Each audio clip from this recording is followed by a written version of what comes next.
औज़ु बिल्लाहि मिनश्शैतानिर्रजीम बिस्मिल्लाहिर्रहमानिर्रहीम। उम्मीद है आप सब खैरियत से होंगे। आज का जो हमारा टॉपिक है जिस पे हमने डिस्कशन करनी है वो है प्रॉब्लम्स ऑफ पाकिस्तान एग्रीकल्चर। और उसका जो सब टॉपिक है, जो एक्चुअल डिस्कशन है आज की हमारी, वो है लो सॉइल फर्टिलिटी। यानी लो सॉइल फर्टिलिटी पाकिस्तान की जो एग्रीकल्चर है उसकी एक प्रॉब्लम है। इसके अलावा भी बहुत सी प्रॉब्लम्स हैं जिसमें से चंद एक इंशाल्लाह हम अपने अगले लेक्चर्स में भी डिस्कस करेंगे। लेकिन जो आज की हमारी डिस्कशन है वो होगी लो सॉइल फर्टिलिटी पे, यानी ज़मीन की जरहेज़ी पे और इसके कम होने की, यानी क्या वजह है ज़मीन की जरहेज़ी के कम होने की पाकिस्तान में। अब अगर हम इसको बाय डेफिनेशन या बाय कंसेप्ट फॉलो करें तो इसको अंडरस्टैंड करते हैं। लिखा हुआ है when soil low soil fertility occurs when quantities of nutrients removed from the soil in harvested products।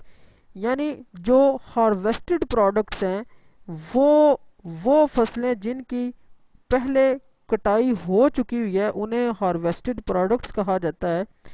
कि जो हार्वेस्टेड प्रोडक्ट्स हैं उनमें जो ज़मीन के न्यूट्रिएंट्स हैं वो उनमें चले गए हैं, और चूंकि उनकी कटाई हो चुकी है उसके नतीजे में क्या होगा, जो ज़मीन में न्यूट्रिएंट्स की मिकदार क्या हो जाएगी, कम हो जाएगी।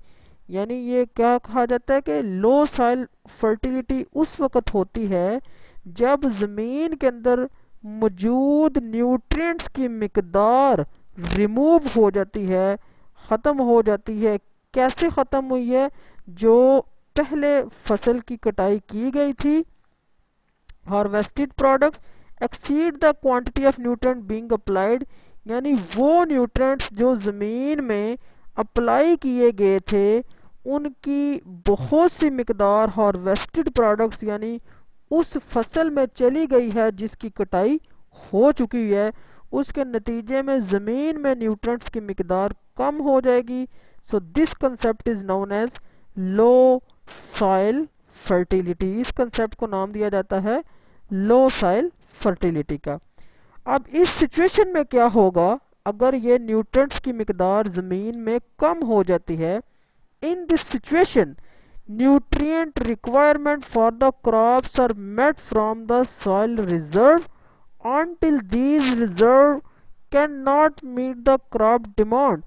तो जो फर्दर क्रॉप्स हैं जो उनकी जो रिक्वायरमेंट्स है ना, न्यूट्रिएंट्स की रिक्वायरमेंट्स, वो ज़मीन कैसे पूरी करेगी जो उसने अपने अंदर न्यूट्रिएंट्स को ज़हीरा कर रखा है। और आखिरकार एक टाइम एक पॉइंट ऐसा आ जाएगा कि जो ज़हीरा शुदा न्यूट्रिएंट्स है ना ज़मीन में, वो भी क्रॉप की डिमांड पूरी नहीं कर सकेंगे। इसमें वो ज़मीन क्या हो जाएगी, उधर से न्यूट्रिएंट्स बिल्कुल ख़त्म हो जाएंगे, ज़मीन क्या हो जाएगी, बंजर हो जाएगी। दिस रिजल्ट, और उसके नतीजे में क्या होगा, this result in the reduction of plant growth. यानी प्लांट्स की ग्रोथ भी कम हो जाएगी एंड यील्ड, और पैदावार भी कम हो जाएगी। जाहिर सी बात है पौधे को ज़मीन से जो मदनियात जो नमकियात चाहिए, अगर पौधे की डिमांड पूरी ना हो सके तो जाहिर सी बात है पौधे की ग्रोथ भी कम होगी और पौधे ने जो पैदावार देनी है वो पैदावार भी कम हो जाएगी। तो ये इफ़ेक्ट है लो सॉइल फर्टिलिटी का, और ये बड़ा सीरियस इफ़ेक्ट है पाकिस्तान में। अब हम चलते हैं अगली स्लाइड की जानिब। उम्मीद है ये पॉइंट्स आपको क्लियर हो चुके होंगे। अब हम देखते हैं soil fertility status of Pakistan. यानी कि पाकिस्तान में जो सॉइल फर्टिलिटी का मयार, जो स्टेटस है वो क्या है। इसमें कुछ रिपोर्ट्स हैं जो इधर मैं आपके साथ शेयर करूंगा। कुछ प्रीवियस ईयर्स की हैं और कुछ लेटेस्ट हैं। तो पहला लफ्ज़ ज़रा ख़तरनाक लिखा हुआ है, अनफॉर्चुनेटली। हुआ क्या है unfortunately, unfortunately the agricultural production data for previous years demonstrated decline in the production of some of the agriculture commodities कि यानी जो एग्रीकल्चरल डाटा है पाकिस्तान की प्रोडक्शन का, वो बताता है कि जो पाकिस्तान में जो एग्रीकल्चरल प्रोडक्शन है, जो ज़रूरी पैदावार है, वो गुज़िश्ता चंद सालों की निस्बत बहुत सी ज़रूरी अजनास में पैदावार बहुत सी ज़रूरी अजनास की कम हुई हैं। ये बदकिस्मती की बात है। जाहिर सी बात है, जो जो वक्त गुजर रहा है, लेटेस्ट दौर चल रहा है, वक्त लेटेस्ट चल रहा है, तो जाहिर सी बात है ये प्रोडक्शन ज़्यादा होनी चाहिए। लेकिन पाकिस्तान में ये देखा गया, ये नोट किया गया, ये फेस किया गया कि प्रोडक्शन, एग्रीकल्चर की प्रोडक्शन कम हुई है as compare to previous years, कुछ ग़िज़ाई अजनास या कुछ ज़रूरी अजनास के हवाले से। अब ये नेक्स्ट पॉइंट है, according to economic survey of Pakistan, यानी इकोनॉमिक सर्वे ऑफ पाकिस्तान ये कब किया गया? ये 2013 और 14 में किया गया। ये बताता है the production of cotton, cotton की पैदावार, the production of cotton one of the major agricultural export. ये एक कॉटन ऐसा प्लांट है जो पाकिस्तान एक्सपोर्ट करता है, इसकी प्रोडक्शन में 2% डिक्लाइन हुई है, ये 2% कमी हुई है as compared to previous year. ये भी एक रिपोर्ट है कॉटन के हवाले से। तो इसमें भी हमें ज़रा संजीदगी से हम देख रहे हैं कि हमारे पास ये जो रिपोर्ट्स आ रही हैं एग्रीकल्चरल प्रोडक्शन की, ये प्रीवियस ईयर की निस्बत अच्छी रिपोर्ट्स नहीं है। उसके बाद अगली स्लाइड में भी दो रिपोर्ट्स हैं कि यूज़एड, इसने रिपोर्ट किया है on Pakistan food and agriculture system अफीम। ये बताता है, ये तस्दीक करता है द एवरेज यील्ड, यानी जो एवरेज पैदावार है ना, average yield of various crops, Pakistan में मुख्तलिफ क्रॉप्स की जो एवरेज यील्ड है ना, average yield of various crops, particularly ख़ास तौर पे कौन सी फूड क्रॉप्स, यानी वो क्रॉप जिनको एज ए फूड इस्तेमाल किया रहता है, जिसमें वीट, राइस यहाँ रहता है, is lower than realise allosphere in the region. ये इस एरिया में, इस खता में, यानी इस बर आज़म में जो दूसरे ममालिक हैं उनकी निस्बत ये इनमें कमी नज़र आई है, ये कम हो रही हैं। उसके बाद अगली रिपोर्ट देखें, ये according to united nation food and agricultural organization FAO, इसने रिपोर्ट की है the wheat production in Pakistan is 2 tons per hectare. यानी कि अगर 1 हेक्टर, 1 हेक्टर एरिया है ना, 1 हेक्टर एरिया, तो इसमें अगर देखा जाए 1 हेक्टर एरिया में जब पाकिस्तान में वीट ग्रो करवाई जाती है तो उसकी हमें कितनी प्रोडक्शन मिलती है? उसकी हमें प्रोडक्शन मिलती है 2 टन्स पर हेक्टर, यानी 1 हेक्टर में हमें 2 टन गंदम मिलती है। लेकिन जब इसको कंपेयर किया जाए यूनाइटेड किंगडम से या हम उसको कंपेयर करें जर्मनी से, तो यूनाइटेड किंगडम में 1 हेक्टर में जो गंदम की पैदावार है वो 8 टन है, और जर्मनी में 1 हेक्टर में जो गंदम की पैदावार है वो 7 टन है। इसका मतलब ये पाकिस्तान में 2 टन, वो भी 1 हेक्टर में, लेकिन उन कंट्रीज के 1 हेक्टर में 7 और 8 टन। ये बड़ी एक वहला देने वाली बात है कि वाकई पाकिस्तान में फिर ये प्रोडक्शन बहुत कम है। इस कम प्रोडक्शन की वजह क्या है वो हमने बेसिकली देखनी है। जो वो मेन वजह है वो लो सॉइल फर्टिलिटी है, या पाकिस्तान की सॉइल का फर्टिलिटी स्टेटस है।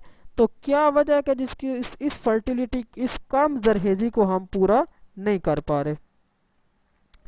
अब बढ़ते हैं अगली स्लाइड की जानिब के अब लो सॉइल फर्टिलिटी के हम देखते हैं कंट्रीब्यूटिंग फैक्टर, यानी वो फैक्टर जिनकी वजह से सॉइल फर्टिलिटी कम हो जाती है, ज़मीन की जरहेजी कम हो जाती है। अब देखें जी, इसमें जो पहला फैक्टर है वो ग्रोइंग क्रॉप्स। जाहिर सी बात है, जिस ज़मीन पर क्रॉप्स ग्रो करवाई जाएंगी तो उस ज़मीन से जरहेजी आहिस्ता आहिस्ता कम हो जाएगी। वजह क्या है? वो न्यूट्रिएंट्स, वो ग़िज़ाई अज्जा क्रॉप्स में चली जाएंगी, तो इस वजह से बाद वो ज़मीन बंजर हो जाएगी। पहले ऐसे ही होता था कि ज़मीन में एक एक एक एरिया पे जिधर एक फसल ग्रो करवाई है, दो या दूसरी बार उधर ग्रो करवाई है, उसके बाद 2 से 3 साल उधर फसल ग्रो नहीं थी करवाई जा सकती। वजह क्या है, उस ज़मीन में न्यूट्रिएंट्स की कमी हो जाती थी। लेकिन ये इस प्रॉब्लम को पाकिस्तान में स्टिल फेस किया जा रहा है। अब दूसरी बात, जो दूसरा कंट्रीब्यूटिंग फैक्टर है वो है सॉइल इरोजन, यानी ज़मीनी कटाव। इसका प्रॉपर एक लेक्चर था जो लास्ट हमने डिस्कस किया था सॉइल इरोजन का। चलो इसका भी क्लियर कर लेंगे कंसेप्ट कि ज़मीनी कटाव यानी ज़मीन की तय का ख़त्म हो जाना सैलाब की वजह से, बारिश की वजह से या किसी फैक्टर की वजह से। तो ऊपर वाली तय जब ख़त्म हो जाएगी, क्योंकि ग़िज़ाई अज्जा ऊपर वाली तय में होता है, नीचे ज़मीन की जो बंजर तय है वो निकल आती है। जो तीसरा पॉइंट है वो लीचिंग है। लीचिंग एक बड़ा इंपॉर्टेंट पॉइंट है। इसको अंडरस्टैंड करने के लिए हमें एक कंसेप्ट सीखना होगा कि ये लीचिंग क्या है। मिसाल के तौर पे फॉर एग्जांपल एक कपड़ा है, उस कपड़े पे इंक लग जाती है, तो उसको रिमूव करने के लिए पानी इस्तेमाल किया जाता है। अब वो पानी इंक को रिमूव कैसे करता है? क्यों? क्योंकि पानी उस इंक को अपने अंदर डिज़ोल्व कर लेता है, फिर जब वो कपड़े से निकलता है तो वो इंक भी उसके साथ खालिशुदा हालत में निकल जाती है। इसका मतलब है उस कपड़े से इंक की लीचिंग हो चुकी है। इसी तरह यही कंसेप्ट अगर हम अप्लाई करें तो ये हमें बताता है ये ज़मीन है, ये ज़मीन की तय, इधर ये ग़िज़ाई अज्जा हैं। जब बारिश का पानी या सैलाब का पानी या कोई भी पानी इस ज़मीन पे इस तरह पड़ता है, जब ज़मीन पे ये पानी खड़ा हो जाता है, स्टैंड हो जाता है, तो कुछ टाइम के लिए क्या करता है, ये ज़मीन के अंदर से जो ज़रूरी अज्जा हैं उनको अपने अंदर हल कर लेता है। फिर आस्ता आस्ता यही पानी जब ज़मीन से नीचे की जानिब मूव करता है, यानी वाटर टेबल तक जब ज़मीन से नीचे जाता है, तो वो जो अज्जा इसने अपने अंदर हल किए होते हैं, ये पानी इनको भी अपने साथ ले जाता है। इस तरह ज़मीन की ऊपर वाली तह से अज्जा हल होकर ज़मीन के बिल्कुल नीचे वाटर टेबल तक पहुंच जाते हैं, और ज़मीन की ऊपर वाली तह, सॉइल की, मट्टी की ऊपर वाली तह क्या हो जाती है, बंजर हो जाती है। इसमें भी क्या होता है, न्यूट्रिएंट्स की कमी हो जाती है। इसमें न्यूट्रिएंट्स की कमी हो जाती है, इस वजह से ये इस प्रोसेस को लीचिंग कहते हैं। तो लीचिंग भी एक कंट्रीब्यूटिंग फैक्टर है लो सॉइल फर्टिलिटी में। अब नेक्स्ट पॉइंट है nitrogen can also be lost from soil as a gas by the process denitrification. ये एक बड़ा इम्पोर्टेंट पॉइंट है कि जो नाइट्रोजन है ना, नाइट्रोजन वो भी ज़मीन से रिमूव हो जाती है। एक प्रोसेस है जिसको डीनाइट्रिफिकेशन कहते हैं, क्योंकि ज़मीन के अंदर जो नाइट्रोजन है वो NO3 इस तरह इस फॉर्म में मौजूद होती है, जिसको नाइट्रेट्स या नाइट्राइट्स कहते हैं। NO3 या NO2 फॉर्म में मौजूद होती है। कुछ बैक्टीरिया ऐसे होते हैं ज़मीन में, कुछ ऐसे बैक्टीरिया हैं जो इस NO3 फॉर्म को यूज़ करके नाइट्रोजन गैस में चेंज कर देते हैं, और ये जो नाइट्रोजन गैस है ये ज़मीन से निकल आती है और हवा में आ जाती है। हवा में वैसे भी 78% नाइट्रोजन मौजूद है। इस तरह नाइट्रोजन की कमी भी ज़मीन में हो जाती है, और इस प्रोसेस को कहते हैं denitrification. This process is known as denitrification. अब हम पढ़ते हैं अगली स्लाइड की जनाब। उम्मीद है यहाँ से ये पॉइंट्स आपको क्लियर हो चुके होंगे। तो नेक्स्ट बढ़ते हैं, अगली स्लाइड हमें क्या बता रही है, effect of low soil fertility. अब हम इसका इफेक्ट देखते हैं लो सॉइल फर्टिलिटी का। पहला जो इफेक्ट होगा वो ऑर्गेनिक मैटर पे होगा। याद रखिएगा ऑर्गेनिक मैटर बेहद ज़रूरी होते हैं पौधों की ग्रो के लिए। है तो ये ऑर्गेनिक मैटर केमिस्ट्री का कंसेप्ट, लेकिन यहाँ मैं बहुत कोशिश करूँगा कि आपको ये बात क्लियर हो जाए।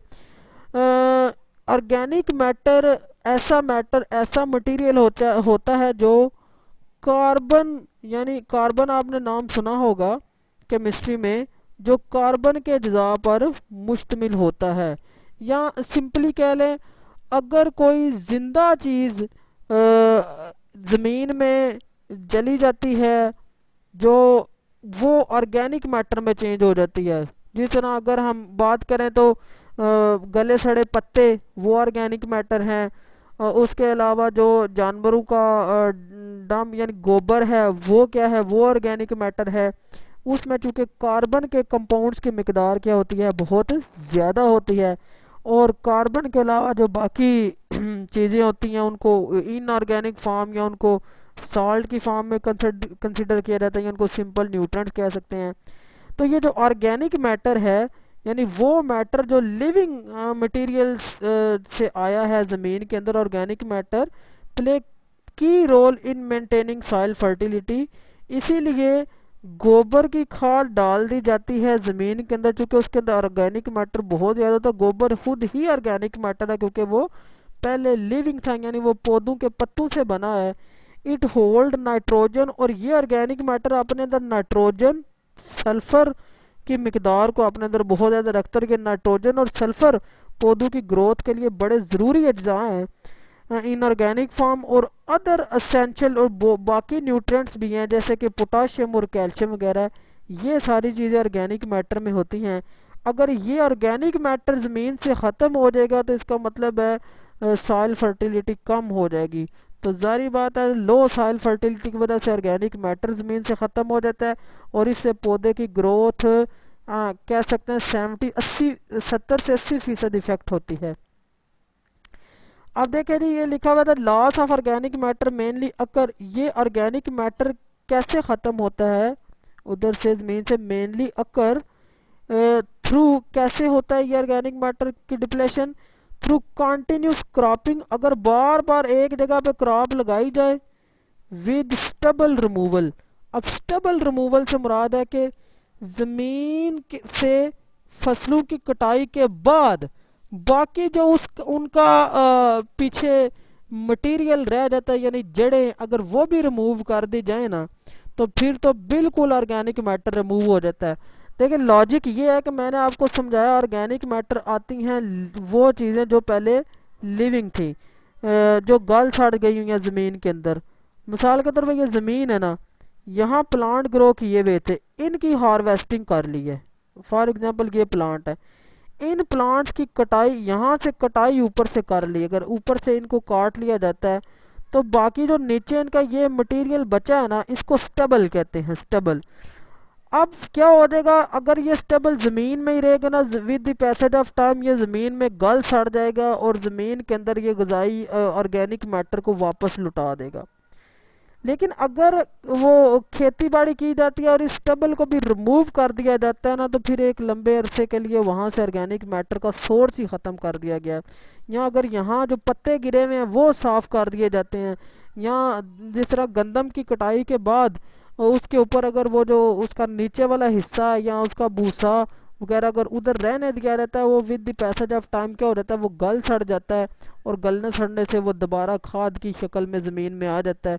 तो अगर वो रिमूव कर दिया जाए, या उसकी बर्निंग कर दी जाए, या उसको जला दिया जाए, तो तब भी ऑर्गेनिक मैटर रिमूव हो जाता है। लेकिन यहाँ क्या होता है कि आपने देखा होगा, गंदम की कटाई के बाद उसकी बर्निंग करके उसको रिमूव करके तो वहाँ फिर खादें डाल दी जाती हैं, जो फैक्ट्री से बनती है, यूरिया खाद, डीएपी खाद वगैरह के ज़रूरियात को पूरी कर लिया जाता है। और उसके बाद एक्सरेटेड बाय फ्रीक्वेंट टिलेज। और अगर टिलेज ऑपरेशन, इन खेती बाड़ी का ऑपरेशन, ये बात वही हो गया कि वहाँ से अगर जड़ी बूटियाँ, ये जो स्टबल है, इसको रिमूव कर दिया जाए, हल चला दिया जाए, ये सारी चीज़ें क्या करती हैं, ऑर्गेनिक मैटर को रिमूव कर दिया जाता है। लेकिन सवाल ये पैदा होता है, ये हल चलाया क्यों जाता है, ये इसीलिए चलाया जाता है कि ज़मीन नरम की जाए और उसके ऊपर दोबारा फसल लगाई जाए। लेकिन ये जब ये चीज़ अंदर से रिमूव हो जाएंगी तो ज़मीन के अंदर ऑर्गेनिक मैटर की मिकदार कम हो जाएगी। उस ऑर्गेनिक मैटर की मिकदार को पूरा करने के लिए किसान उधर गोबर फेंक देते हैं, तो यहाँ इस तरह की खादें वगैरह फेंक देते हैं ताकि ऑर्गेनिक मैटर पूरा हो जाए। लेकिन हम ये एक नेचुरल प्रोसेस की बात कर रहे हैं कि ये चीज़ें ऑर्गेनिक मैटर की मिकदार को वहाँ मेंटेन करती हैं। अब चलते हैं हम अगली स्लाइड की जानिब। ये है effect of low soil fertility.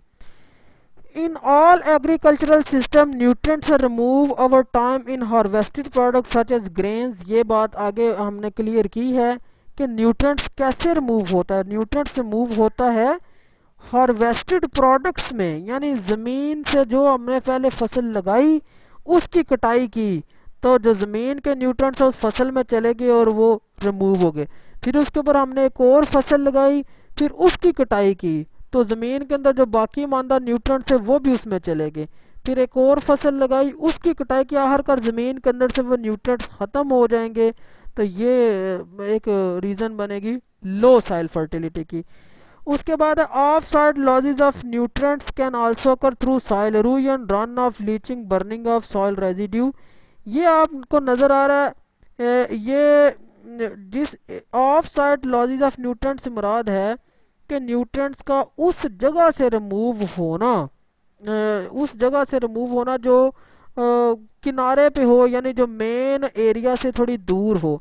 अब ज़रा गौर करें कि ये आपको प्लांट्स का एक ऑर्चर्ड यानी एक बाग नज़र आ रहा है, तो ये इसकी इनर साइड नहीं, लेकिन इस बाग के किनारे से ये देखें जी, ये सॉइल रिमूव हो चुकी है।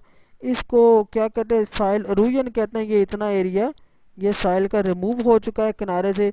अब आहिस्ता आहिस्ता क्या होगा, ये जब ये रिमूवल होगा तो जो ज़मीन के अंदर से जो न्यूट्रिएंट्स हैं वो भी इसमें से इस एरिया में बाहर आना शुरू हो जाएंगे, यानी उनकी डायरेक्शन अब न्यूट्रिएंट्स की इस तरफ हो जाएगी। ये इस तरह ये डायरेक्शन हो जाएगी उस उस एरिया से। अब जब न्यूट्रिएंट्स आहिस्ता आहिस्ता क्या होते जाएंगे, यहाँ से रिमूव होते जाएंगे। और यही तकरीबन प्रोसेस लीचिंग में भी होता है। और अगर ये बर्निंग कर दें क्रॉप रेजिड्यू, यानी जो क्रॉप्स का जो बचा कुचा मटेरियल है उसको जला दिया जाए, तो तब भी ये न्यूट्रिएंट्स रिमूव हो जाते हैं। वैसे भी जब ज़मीन गर्म होती है तो उसमें जो न्यूट्रिएंट्स होते हैं, जो ग़िज़ाई अज्जा होते हैं, उनका पानी में हल होने का प्रोसेस क्या हो जाता है, तेज़ हो जाता है, जिससे इनके रिमूवल के चांसेस ज़्यादा हो जाते हैं। ये इम्पॉर्टेंट न्यूट्रिएंट्स हैं जो मैंने आपको इस पिक्चर में दिखा रहा हूँ, जिसमें जो ये सारे ऑलमोस्ट इम्पॉर्टेंट है, लेकिन ज़्यादा इम्पॉर्टेंट वो हैं जो बड़े इसमें नज़र आ रहे हैं आपको सर्कल्स में, जिस तरह के nitrogen, P for potassium, P for phosphorus and के फॉर पोटाशियम, इसका ओल्ड नाम कैलियम है। इस तरह ये कैल्शियम, मैग्नीशियम, सल्फ़र, बाकी ये माइक्रो न्यूट्रिएंट्स हैं, इनकी मिकदार कम की ज़रूरत होती है, जिसमें boron, B for boron, zinc, ये आयरन है, ये कॉपर है, ये मैंगनीज है, ये मोलिब्डेनम है, और ये क्लोरीन है। और देखें जी, ये उम्मीद है ये आपको न्यूट्रिएंट्स क्लियर हो चुके होंगे। ये जो प्लांट्स को न्यूट्रिएंट रिक्वायर्ड होते हैं इन्हें ग़िज़ाई अज्जा कहते हैं। तो कुछ प्राइमरी हैं, कुछ सेकेंडरी हैं। ये माइक्रो प्राइमरी सेकेंडरी वो होते हैं जो सबसे पहले चाहिए होते हैं, वो प्राइमरी होते हैं, उनकी बहुत ज़्यादा मिकदार में ज़रूरत होती है। जो सेकेंडरी हैं उनकी ज़रा कम मिकदार में, जो माइक्रो हैं उनकी बहुत कम मिकदार में। ये कभी भी नहीं कहना कि ज़रूरत होती नहीं है। इन न्यूट्रिएंट्स में कोई एक भी कम हो जाए तो प्लांट्स की ग्रोथ और उसकी जो प्रोडक्शन है, जो पैदावार है, यील्ड है, वो सारी कम हो जाती है। अब managing low soil fertility, fertilizer use in low soil fertility. ये हम सॉइल फर्टिलिटी को मैनेज किस तरह कर सकते हैं। तो सबसे पहली बात कि खादें इस्तेमाल कर लें। वो खादें जो आजकल फैक्ट्रीज में बनती हैं, इनको सिंथेटिक केमिकल या सिंथेटिक फर्टिलाइज़र का नाम दिया रहता है। ये कुदरती नहीं होते। कुदरती तो ऑर्गेनिक होते हैं ना, जिस तरह गोबर वगैरह हो गया या पत्ते, गले सड़े पत्ते।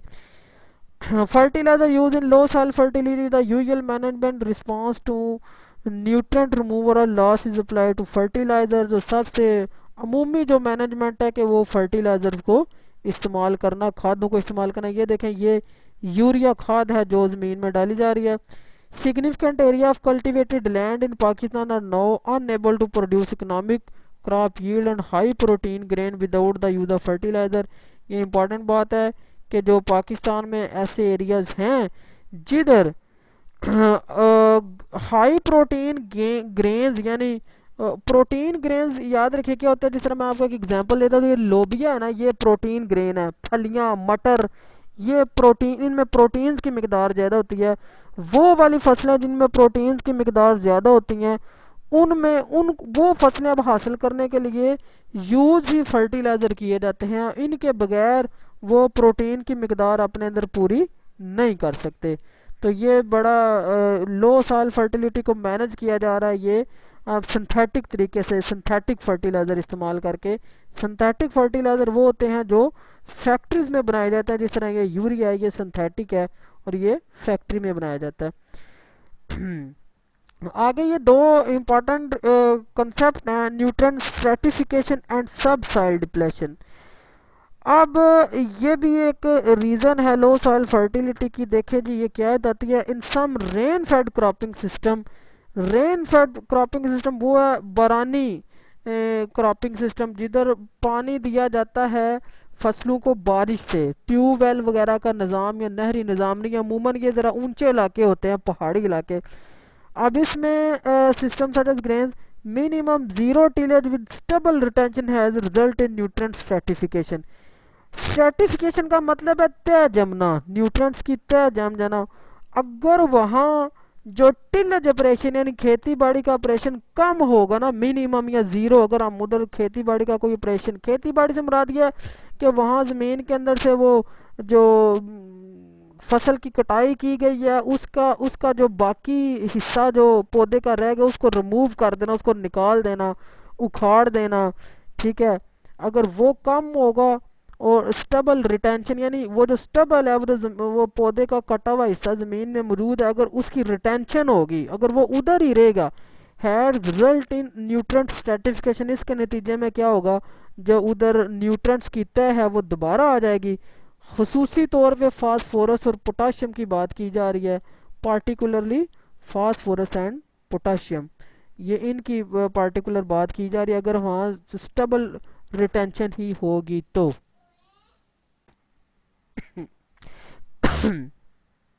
तो ये 0 से 10 सेंटीमीटर तक इसमें न्यूट्रिएंट सर्टिफिकेशन हो जाएगी ज़मीन की सतह में। तो ये एक तरीका है कि हम इसको मैनेज करते हैं कि लो सॉइल फर्टिलिटी को, इससे भी हमने इसको मैनेज कर लिया है। कैसे? न्यूट्रिएंट स्ट्रेटिफिकेशन से। उसके बाद है सब सॉइल डिप्लेशन। अब ये सब सॉइल डिप्लेशन क्या है, ये ज़रा आपने गौर करना है। Limited in season rainfall often result crop to meet their water and nutrient requirement from the sub soil. यानी अगर इन सीजन किसी मौसम में बारिश कम होती है, यानी कहने का मतलब है एक मौसम हो वो बारिशों का मौसम है, लेकिन बाज़ औक़ात किसी खुसूसी वजह की वजह से वहाँ उस मौसम में जितनी बारिश होनी थी उतनी नहीं हुई, यानी बारिशों की मिकदार कम होने की वजह से होता क्या है, गौर करें, ये समझाते हैं आपको कि मिसाल के तौर पे ये वो ज़मीन है, ये ज़मीन, ये इसमें प्लांट्स लगे हुए हैं। तो ये देखें, ये प्लांट्स एक ख़ास लेयर में डीप ज़मीन में गए हुए हैं, गहरे हैं। तो ये तो हम कहते हैं सॉइल। बाकी की जो मट्टी है ना, जो बाकी की मट्टी है जो लेफ़्ट एंड राइट, यहाँ जो नीचे की जानिब होगी, ये इस एरिया में जिधर ये फसल ग्रो नहीं की हुई है, इसे कहते हैं सब सॉइल। वो भी सब सॉइल है और ये भी, ये नीचे भी, ये भी सारी सब सॉइल है, यानी ज़मीन की दूसरी तह। अगर बारिश कम नहीं हुई तो जारी बात है, तो फिर क्या होगा, इन पौधों की जड़ें लंबी हो जाएंगी और अपनी पानी की ज़रूरियात सॉइल की बजाय सब सॉइल से ये हासिल करेंगे।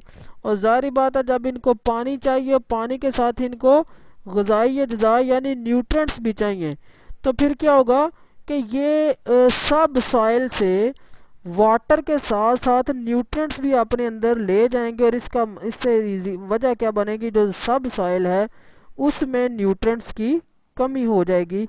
देखें, ये साथ वाली ज़मीन से जो है ना, ये इसके अंदर आना शुरू हो जाएंगे, ये सारे न्यूट्रिएंट्स और पानी इन पौधों की तरफ आना शुरू हो जाएंगे। अब इसके नतीजे में क्या होगा, लिखा हुआ दिस हैज रिजल्ट इन सब सॉइल डिप्लेशन। यानी एक वो सॉइल है जिसमें प्लांट्स ग्रो किए हुए हैं, वहाँ तो डिप्लेशन हुई है, लेकिन साथ वाली ज़मीन जो सब सॉइल है उधर भी डिप्लेशन हो जाएगी। सब soil depletion of nutrient even through the surface soil में have adequate level due to redistribution via crop residue. अब इसमें ये है कि सब सॉइल में तो न्यूट्रिएंट्स की डिप्लेशन हो जाएगी क्योंकि लेकिन जो सरफेस सॉइल है ना, सरफेस सॉइल यानी जिधर मेन उन प्लांट्स ने ग्रो करना था, यानी ये वाला एरिया जिधर उन प्लांट्स ने ग्रो करना था, ये वाला एरिया, इधर इधर जो न्यूट्रिएंट्स की मिकदार है वो रीडिस्ट्रीब्यूट दोबारा आ जाएगी वापस। वो कैसे आएगी? जब ये फसल की कटाई ऊपर से की जाएगी ना, तो जो इनके स्टबल होंगे, जो इनके बाकी जो हिस्से होंगे, जो पत्ते होंगे, वो क्या करेंगे, वो इधर न्यूट्रिएंट्स को दोबारा गल सड़ के रीडिस्ट्रीब्यूट कर देंगे।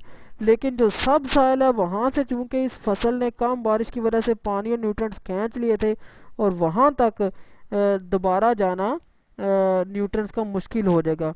उम्मीद है ये पॉइंट क्लियर हुआ होगा आपको। अगेन मैं बताता हूँ कि देखें इतने एरिया में तो दोबारा न्यूट्रिएंट्स आ जाएंगे। उसकी वजह क्या है? क्योंकि ये जो ऊपर प्लांट्स लगे हुए हैं इनके पत्ते इसी एरिया में गिरने हैं, जब इनकी कटाई करनी है तो इनके जो बाकी हिस्से हैं वो इसी एरिया में रहेंगे। तो इस एरिया में क्या होगा, इस एरिया में ये होगा कि जो न्यूट्रिएंट्स है वो दोबारा आ जाएंगे उनके पत्तों के गलने सड़ने की वजह से, वो जो नीचे स्टेबल रह गए थे कटाई के बाद बाकी हिस्से पौधे के, उनकी वजह से। लेकिन जो सब सॉइल है जहाँ से पानी इनकी तरफ आ गया था वहाँ अब न्यूट्रिएंट डिप्लेशन हो चुकी हुई है। ये भी एक इम्पॉर्टेंट पॉइंट था इसका। अब हम बढ़ते हैं आगे अगली स्लाइड की जनाब। अब ये हमारा लेक्चर कंप्लीट होने वाला है तकरीबन। अब जी मैनेजिंग लो सॉइल फर्टिलिटी, इसको मैनेज कैसे कर सकते हैं जी, ये देखें इनमें जो पॉइंट्स इंपॉर्टेंट है चले वो डिस्कस कर लेते हैं, वो बता देते हैं आपको कैसे मैनेज करेंगे। Pasture phase and leguminous crops. Pasture phase से मुराद क्या है कि अगर हम वहाँ ऐसा करते हैं कि किसी ज़मीन में जहाँ न्यूट्रिएंट्स ख़त्म हो चुके हैं, सॉइल फर्टिलिटी कम हो चुकी है, उधर जो ग्रासेस है ना, ग्रासेस ये जो घास है ये ग्रो कर जाती है क्योंकि इसके अंदर एबिलिटी होती ग्रो करने की। यहाँ उधर हम लेग्यूमिनस क्रॉप एक बार लगा, लेग्यूमिनस से मुराद फलीदार, मटर या दूसरे कोई फलीदार पौधे लगा दे। ये जो फलीदार पौधे होते हैं इनकी जड़ों के साथ बैक्टीरियाज होते हैं। वो बैक्टीरिया क्या करते हैं, वहाँ कोई पत्ता गिरता है, कोई चीज़ उसको गाल साड़ के उसको ज़मीन में क्या करते हैं, उसके न्यूट्रिएंट्स बना देते हैं, या हवा से जो नाइट्रोजन गैस है उसके भी न्यूट्रिएंट्स बनाते रहते हैं डायरेक्ट और ज़मीन को दे देते हैं। और उसके बाद दूसरा पॉइंट है including addition of soil amendment fertilizer, और इसमें फर्टिलाइज़र डाल लें। इम्प्लाइंग रिड्यूस टिलर सिस्टम, खेती बाड़ी का सिस्टम थोड़ा उसको थोड़ा रिड्यूस करें, यानी कि ज़्यादा जो ज़मीन पौधों के कटे हुए हिस्से हैं वो ना निकालें अंदर से।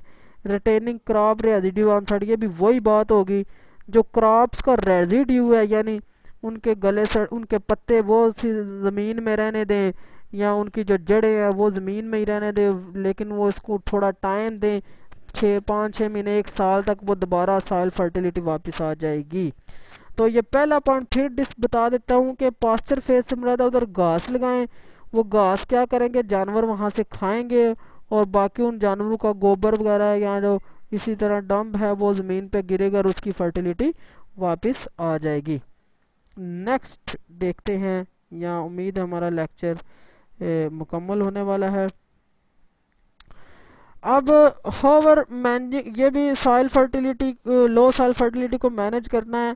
However managing nutrient stratification is reduce till stable retained system may require strategic tillage to redistribute surface soil nutrient into subsoil and deeper placement of phosphorus and potassium fertilizer।